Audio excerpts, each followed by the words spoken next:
Saya juga berdoa semoga Anda beserta keluarga mendapat pencerahan dan murtad menjadi penganut agama kami. Kalau saya ada di posisi dia, gimana ya perasaan saya? Open-minded itu bukan berarti kita harus setuju dengan semua pandangan.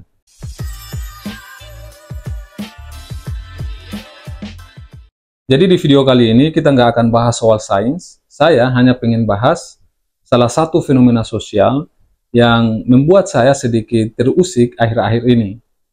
Fenomena di mana teman-teman muslim itu mendoakan beberapa influencer yang notabene-nya non-muslim untuk mendapatkan hidayah dan masuk Islam. Pertanyaannya adalah, pantaskah hal itu dilakukan? Nah, sebelum menjawab pertanyaan tersebut, saya pengen kasih tahu dulu bahwa ini hanyalah perspektif saya. Dan saya sangat yakin bahwa teman-teman itu juga punya perspektif yang berbeda dan mungkin jauh lebih baik dan lebih bijak dari perspektif saya. Tentu saja saya sangat terbuka dan senang jika teman-teman membagikan perspektif kalian di kolom komentar, biar kita sama-sama saling belajar gitu. Jadi kita akan bahas salah satu fenomena yang cukup menarik dan sering kita temui di sekitar kita, terutama di media sosial, yaitu soal cara pandang kita terhadap kepercayaan orang lain.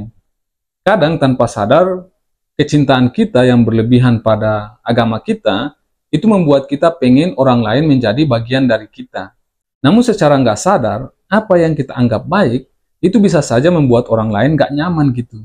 Jadi misalnya gini, kita ambil contoh kasus di Indonesia ya, dan kita tahu bahwa di Indonesia itu kan mayoritasnya muslim, dan kebetulan hal ini seringkali terjadi di kalangan teman-teman muslim gitu. Mungkin di luar negeri seperti di Amerika misalnya, yang melakukan itu mungkin rata-rata dari kalangan non-muslim. Tapi sejauh pengalaman saya, selama tinggal di USA, khususnya di Minnesota, saya belum pernah mengalami fenomena ini. Mungkin di state lainnya ada fenomena seperti itu. Tapi sepengetahuan saya, tidak ada fenomena seperti ini di Minnesota gitu.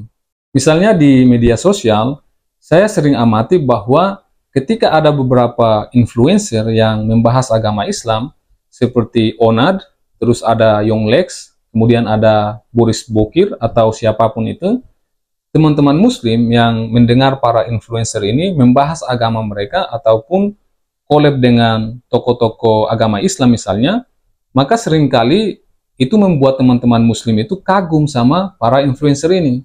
Well, tentu saja tidak ada yang salah kalau kita kagum dengan ide ataupun pengetahuan yang mereka miliki tentang Islam. Lalu kalau nggak ada masalahnya, terus apa dong masalahnya? Nah, problemnya itu adalah mereka tidak hanya sekedar kagum, tapi juga mendoakan. Lah, bukannya bagus kalau mereka didoakan? Ya, tergantung sih isi doanya seperti apa. Kadang saking kagumnya mereka dengan para influencer ini, mereka malah mendoakan supaya influencer-influencer tersebut dapat hidayah dan masuk Islam. Ini adalah beberapa contoh komentar yang saya temukan di YouTube ketika beberapa influencer non-muslim berdiskusi dengan tokoh-tokoh agama Islam. Jadi seperti yang kalian lihat, komentarnya itu berisi tentang doa semoga para influencer ini mendapatkan hidayah dan masuk ke agama Islam. Mungkin Anda bakal bilang, lah bukannya itu bagus? Well, bagus dari perspektif kita. Belum tentu mereka menganggapnya sebagai sesuatu yang positif. Kalau doanya itu hanya dalam hati, dalam artian hanya kita yang tahu, ya itu tidak masalah. Problemnya itu muncul ketika kita mengucapkan itu langsung di depan orangnya atau di media sosialnya gitu.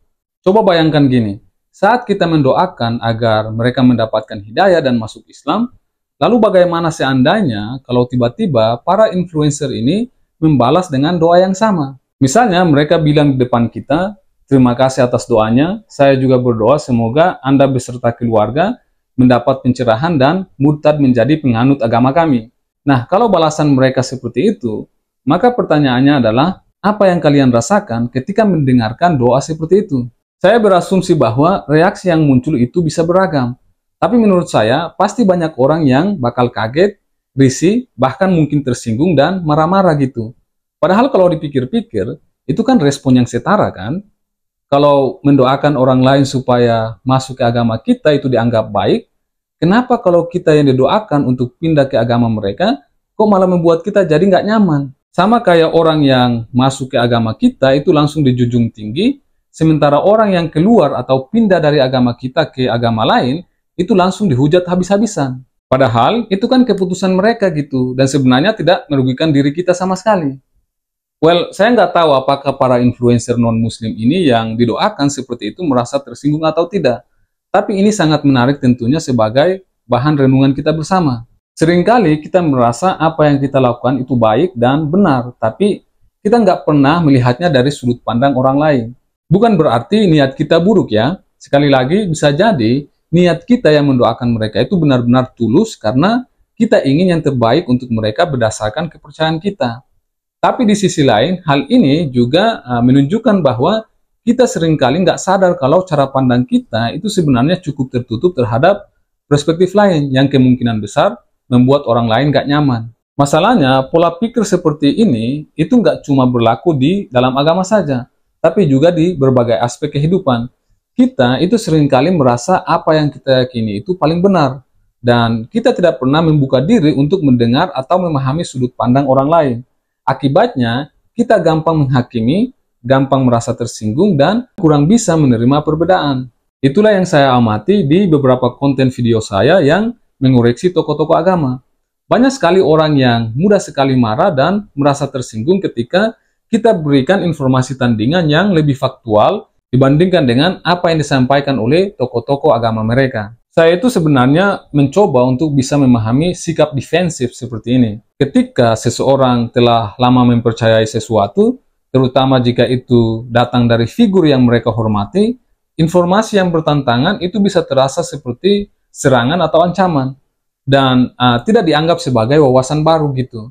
Itulah sebabnya banyak orang yang lebih memilih untuk mempertahankan keyakinannya daripada mempertimbangkan sudut pandang orang lain.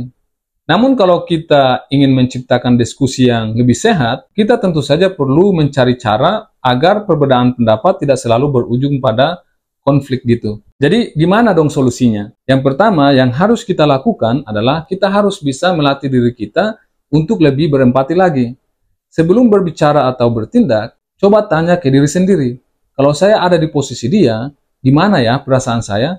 Kalau kita nggak nyaman diperlakukan seperti itu, mungkin orang lain juga bakal merasa hal yang sama. Kalau kita nggak nyaman didoakan untuk murtad, atau kita nggak nyaman ketika orang lain mengatakan bahwa kita bakal masuk neraka hanya karena kita berbeda keyakinan dengan mereka, ya bisa saja orang lain juga bakal merasa nggak nyaman ketika kita melakukan tindakan yang sama kepada mereka. Kedua, kita juga harus sadar bahwa kepercayaan itu sesuatu yang sangat pribadi. Apa yang menurut kita baik, belum tentu baik buat orang lain. Kita boleh dan bebas saja untuk mendoakan siapapun untuk masuk Islam, asalkan kita melakukannya dalam hati tanpa perlu harus menyampaikan langsung di depan mereka. Ketiga, kita harus belajar untuk lebih terbuka lagi. Bukan terbuka pakaiannya ya, tapi pikirannya gitu. Open-minded itu bukan berarti kita harus setuju dengan semua pandangan, tapi setidaknya kita bisa mencoba memahami kenapa seseorang berpikir seperti itu. Dengan begitu, kita lebih bijak dalam menyikapi perbedaan dan tidak gampang baper kalau ada yang punya sudut pandang yang berbeda. Intinya, kalau kita ingin dihormati, ya kita juga harus belajar menghormati orang lain. Jangan sampai tanpa sadar kita melakukan sesuatu yang menurut kita baik, tapi malah ujung-ujungnya membuat orang lain gak nyaman. Oke, saya kira cukup sekian. Again, ini hanyalah perspektif saya. Saya sangat yakin bahwa kalian juga punya perspektif lain yang kemungkinan besar sangat berbeda dengan apa yang saya sampaikan di sini.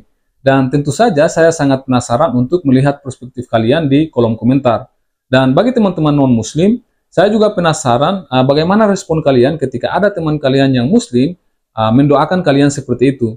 Apakah kalian gak nyaman atau happy-happy saja gitu. Terakhir, saya mau bilang bahwa berbeda bukan berarti kita harus saling bermusuhan, saling merendahkan, ataupun saling menghujat satu sama lain.